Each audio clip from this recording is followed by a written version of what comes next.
I came home after a 3-week business trip. It was late. I was running on fumes after a 12-hour flight, and all I wanted was to take a shower, collapse on my couch, and forget the world existed. But the moment I turned onto my street, I felt like I had been electrocuted.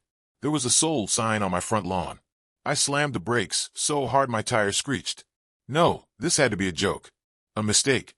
But the bright red and white letters didn't vanish. My home was gone.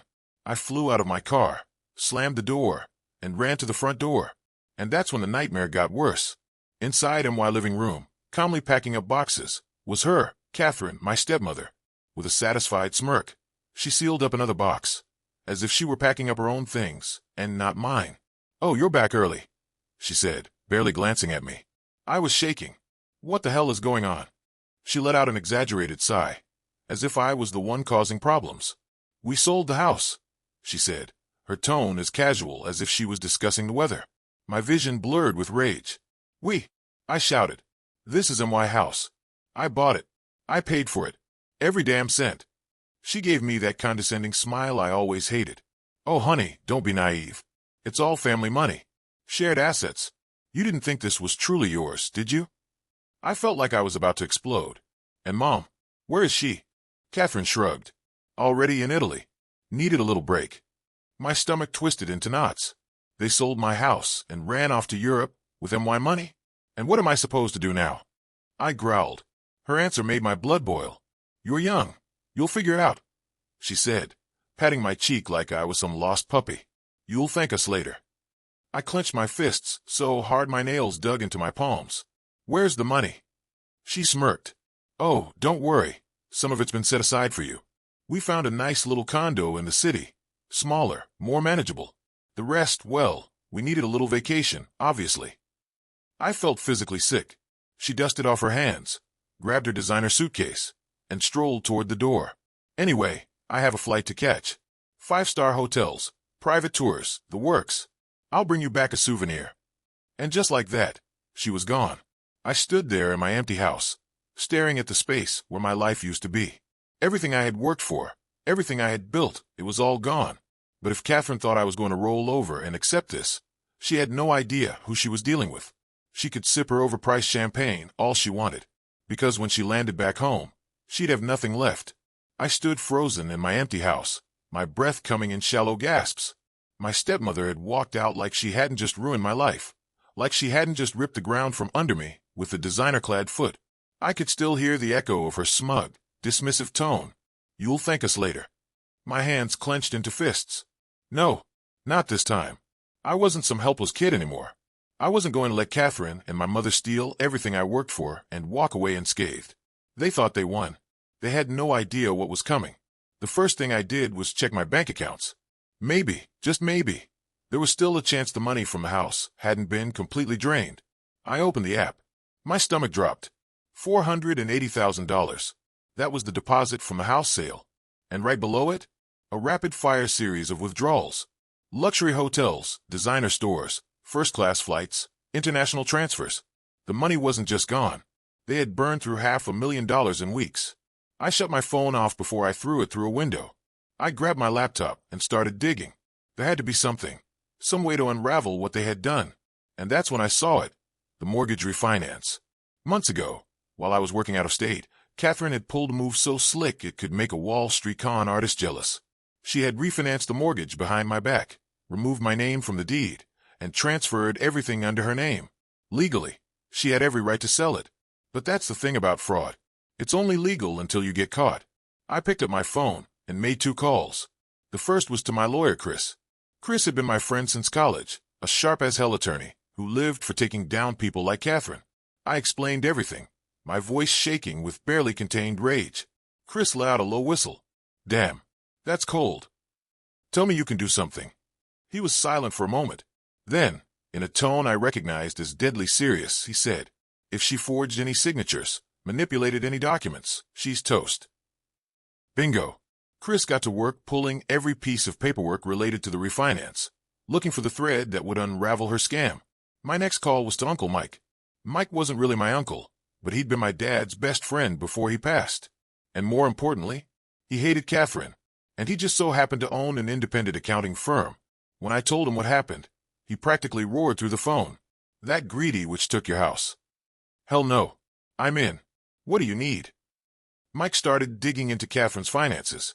If she was hiding money, if she was dodging taxes, if there was even a whiff of financial fraud, he'd find it.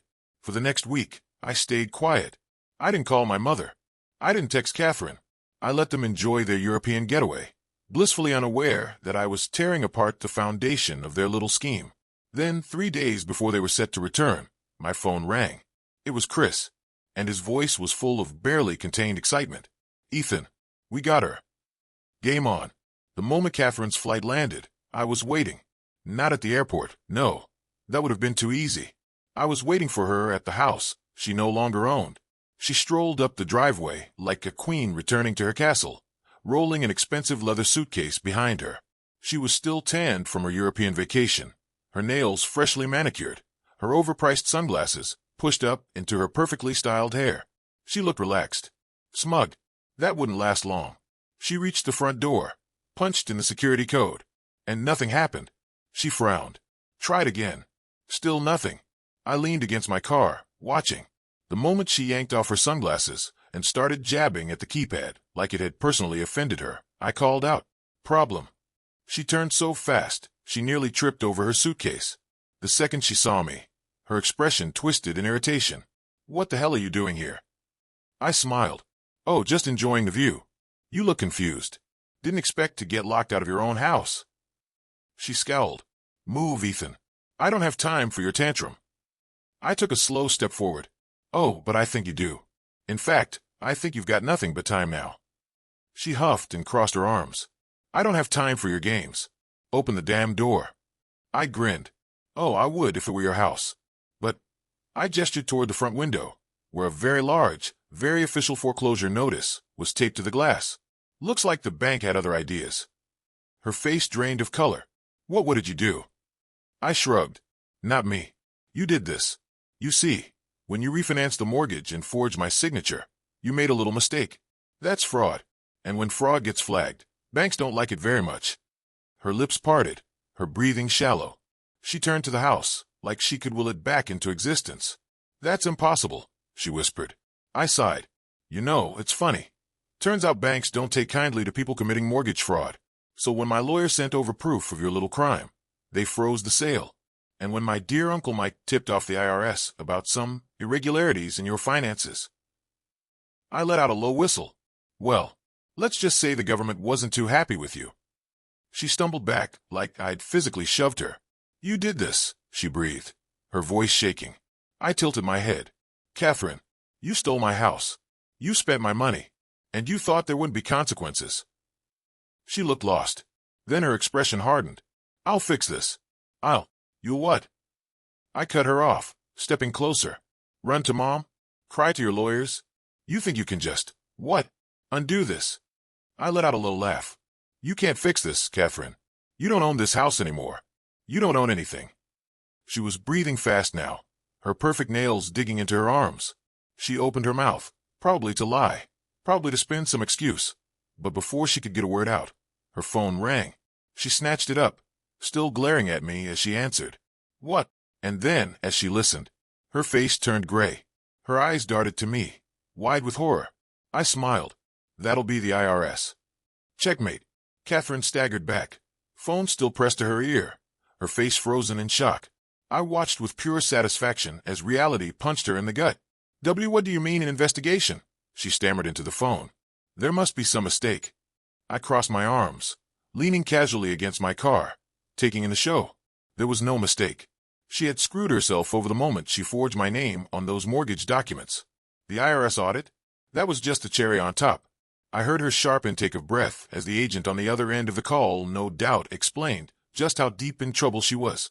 Her gaze snapped to me, and for the first time since I'd known her, I saw fear. "You," she whispered, accusation dripping from her voice. "You did this." I shrugged. "You stole everything from me, Catherine.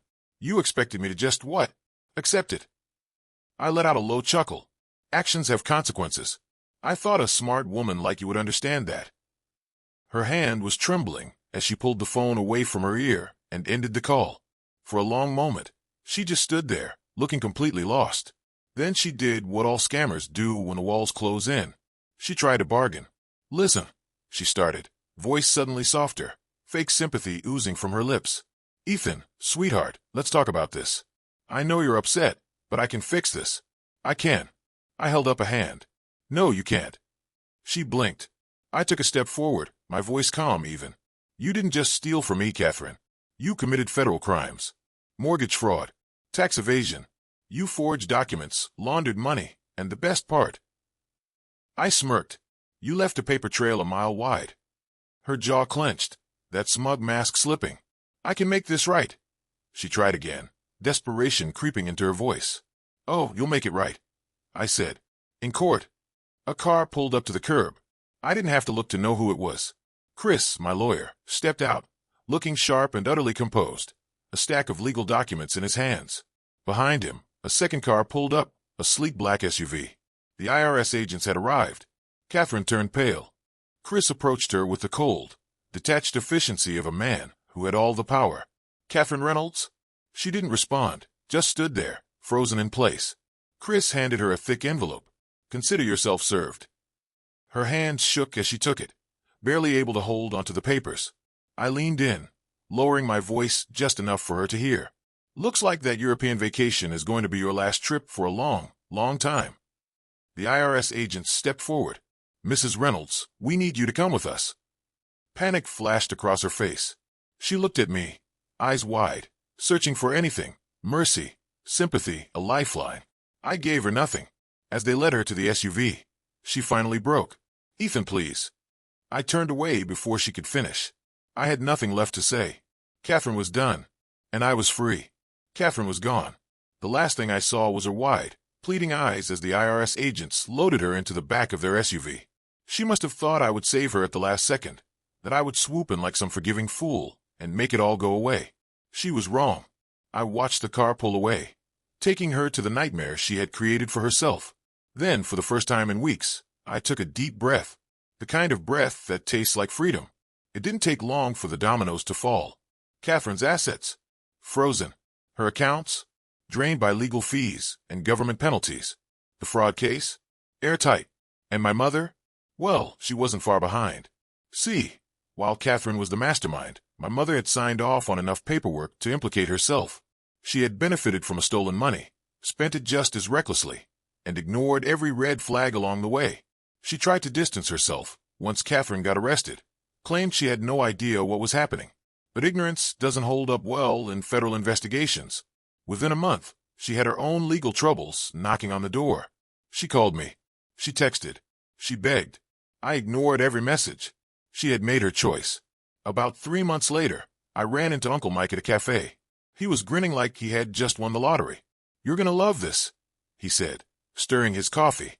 "Guess where Catherine is?" I raised an eyebrow. "Jail." He chuckled. "Not yet, but close. She took a plea deal. Admitted to everything. She's completely bankrupt. No money, no house, no assets. She tried to weasel her way out of prison time. But, well, the feds don't like tax fraud." I smirked. "How long?" 3 years minimum, he said. "Maybe more." I leaned back in my chair, letting that sink in. 3 years. 3 years where she'd wake up every day realizing she had nothing. I nodded. "Sounds about right." With the lawsuit settled, I got back a decent chunk of my money. Not all of it. The house was gone, and some of it had vanished into their European spree.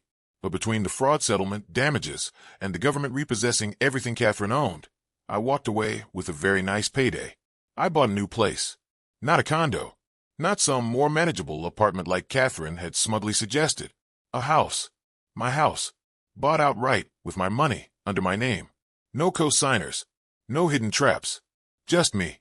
And for the first time in a long, long time, I slept like a baby. Catherine thought she could take everything from me and get away with it. Instead, she lost everything. She played the game. And I made sure she lost. Checkmate.